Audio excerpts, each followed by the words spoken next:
what would you do? Just give it a bunch of different z values down it. You take, yes, exactly. So you take a bunch of different z values. And what do you do at each z value? So like, I'm gonna say I had an x right here. I'm picking like this z value, this z value, this z value, this z value. What do I do at each of those z values? What do I do at each of those z values? If I had a big sword, what would I do? I would cut.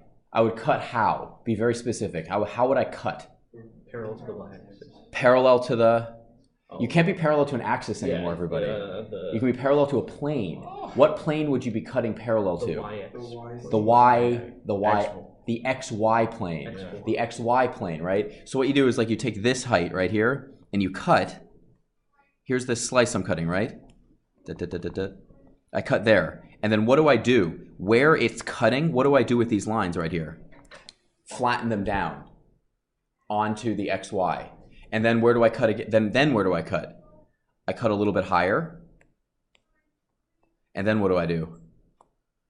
I cut a bit higher. And generally speaking, how far apart are these? Meaning, when you look at a topographical map, there is like the distances are infinitely small. well, if you did infinitely small, you just have a black contour map, right? You just have tons of contour lines. How do you space these slices apart? How do you think we're going to slice this? How is a loaf of bread sliced? The same vertical distance. The same vertical distance. Because when you look at a topographical map, you already have an intuition about this, I bet. If I had a topographical map, let's say it had a feature that looked, this is not related to this one. Let's say you had a piece of a topographical map that looked like this.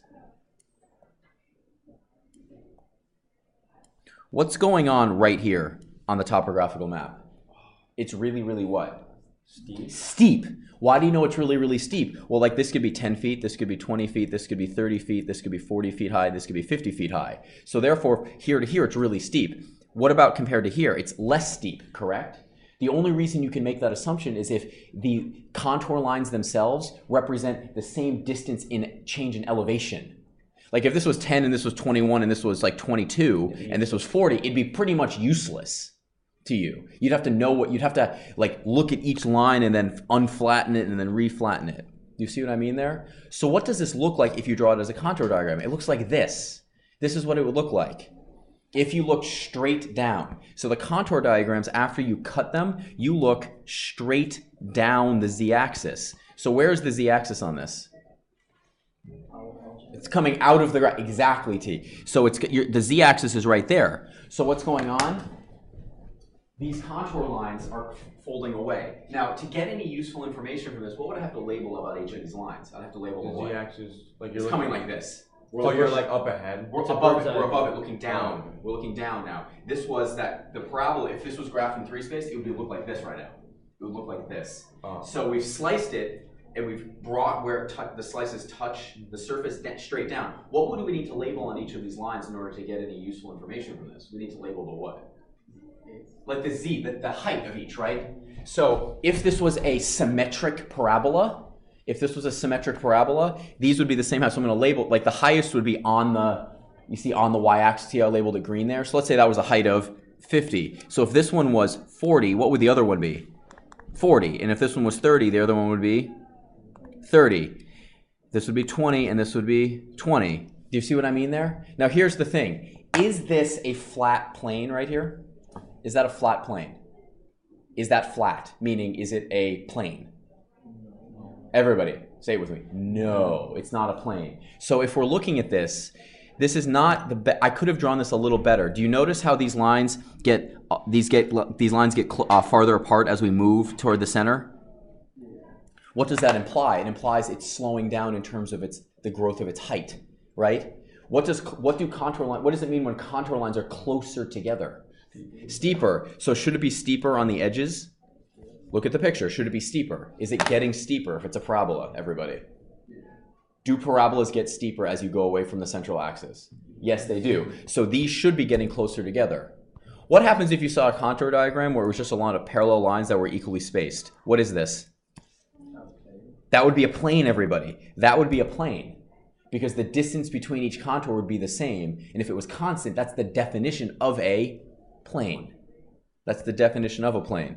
So when I ask you to draw contour diagrams on a test or a quiz, am I asking for hyper accurate? No. What I'd be looking for is, are the axes labeled correctly, y and x, right? And then are these getting closer together right here?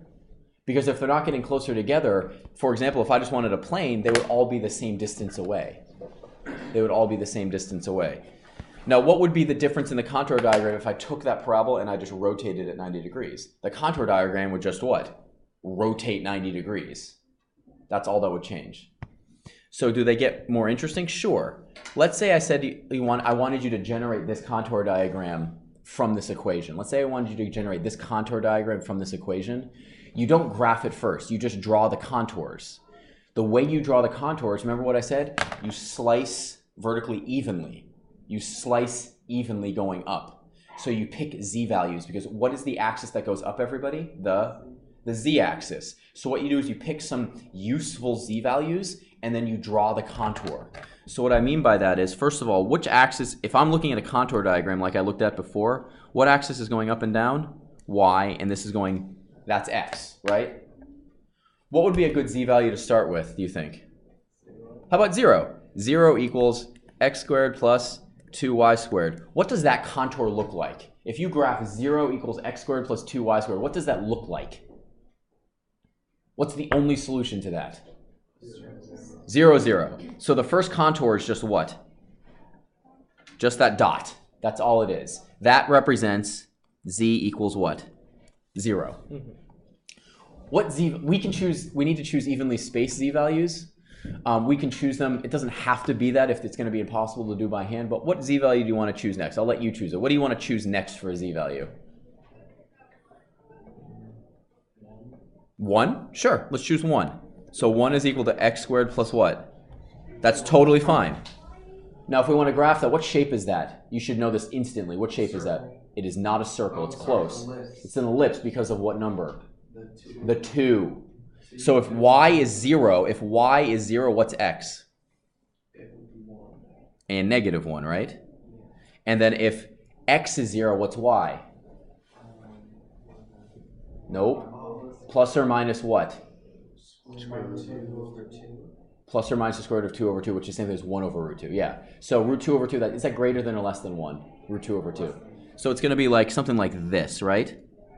It's going to be an ellipse that looks like this. Everybody sees that? So what line? Now, when you see contour diagrams, generally what you see, everybody, let me change the eraser here. You generally see this. When you see it, you see like a gap. And then what do we have here? What is the z value here? 1. That circle represents a z value of 1. So what z value do you want to use next?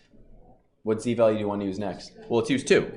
So 2 is equal to x squared plus 2y squared. What's this going to look like? When x is 0, what's y going to be? Yes, this is 1, so it's going to be here, but then it's going to go, it's an oval shape, right? So it's going to look something like this. What are the x coordinates there? So you know this is 1 and this is negative 1, so this is root 2 and this is negative root 2. So as you keep on doing these, if you keep on doing this out, what's it going to look like? It'll look like this. The contour diagram grows like that. So what shape is this going to look like? If you graph this in 3 space, it's getting higher, right? So what's the generalized shape going to be? Like a bowl, but is it a circular bowl? No, it's kind of like a semi-squish bowl. It's kind of like like a centerpiece base, like this, right? So if you were to graph this in 3 space, what would it look like? It might look something like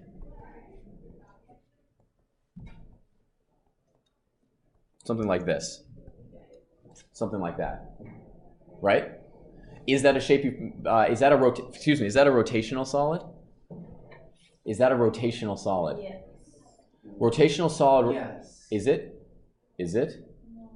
Why not? It's not a rotational solid. Is it a circle? Is the radius the same here?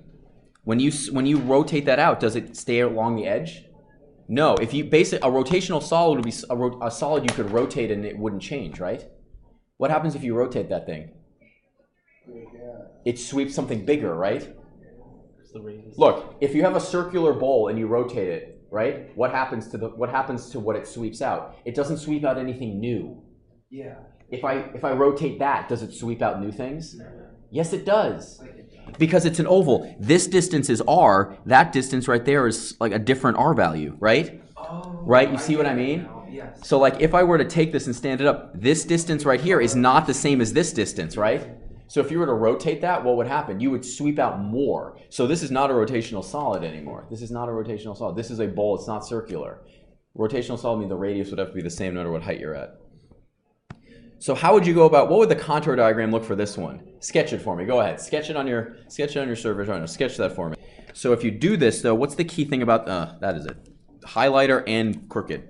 The key thing is you label this as Y and you label this as X. And then where's the top? Well, it's right there, correct?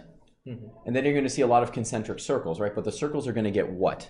They're going to get farther and farther away from each other as you move. Farther and farther away from each other? They're going to get closer and closer together to each other because what happens? It gets steeper, right?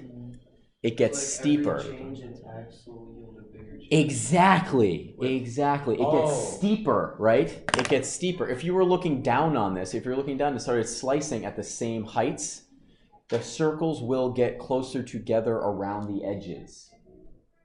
They'll get close. Does that make sense? Now, for this to be a complete topo map, and there's no, you'll notice that it doesn't actually, let me give you here this little small eraser. I'm going to erase like this. Like, you see this? I'm going to erase a little bit out here.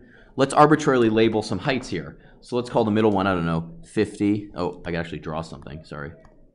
Call this one 50, 40, 30, 20, 10. And then if you kept on going, they get really, really close together and go negative, right? Because they're going below. You can have that. It's just going below. You could have a sea mountain or an ocean, like an island, right? Does that make sense, everybody? Now, I'm not going to have you do super, super complex ones like this. Now, here's the thing. Like when we did this one by hand, could you graph these things by hand because they were ellipses, right?